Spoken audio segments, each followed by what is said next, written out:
President Trump's desire to please Turkey's President Erdogan has been a consistent phenomenon throughout the Trump presidency. Donald Trump does business in Turkey at Trump Tower in Istanbul, and that certainly seems to be enough incentive for Donald Trump to put President Erdogan's interests ahead of the United States' interests. Bloomberg is reporting tonight that Donald Trump did that in 2017 when he asked then Secretary of State Rex Tillerson to do something that Tillerson believed was a crime.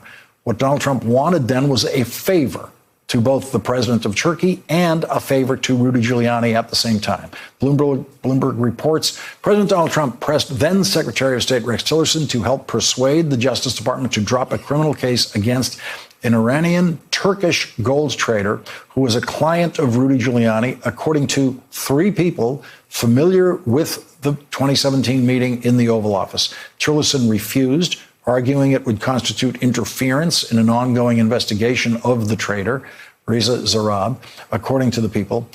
They said other participants in the Oval Office were shocked by the request. Tillerson immediately repeated his objections to then Chief of Staff John Kelly in a hallway conversation just outside the Oval Office, emphasizing that the request would be illegal.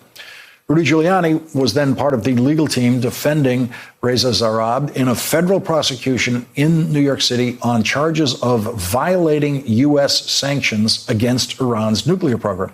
Now, these are the sanctions that Donald Trump has always said are necessary to crush Iran. These are the sanctions that Donald Trump has always wanted to increase. And here was Donald Trump trying to help someone who was accused of violating those sanctions because that person was close to the president of Turkey, who very much wanted Mr. Zarrab not to be prosecuted. When Bloomberg reporters interviewed Rudy Giuliani for this story, they got classic Giuliani. Giuliani said, "Suppose I did talk to Trump about it, so what?" Rudy Giuliani refused to say if he ever spoke directly to Rex Tillerson about the case. Rudy Giuliani, quote, declined to say if he ever spoke directly to Tillerson about the case, saying, "You have no right to know that."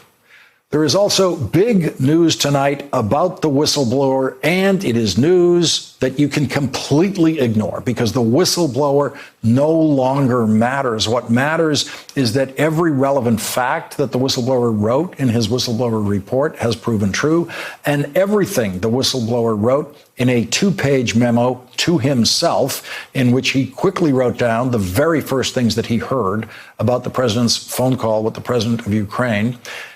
Those things have also proven true. And we know that because CBS News has obtained and published today the full two-page whistleblower memo. The first thing that the whistleblower wrote down, notes that he took about what he first heard from a White House official about the president's phone call. Everything in that two-page memo has proved to be true.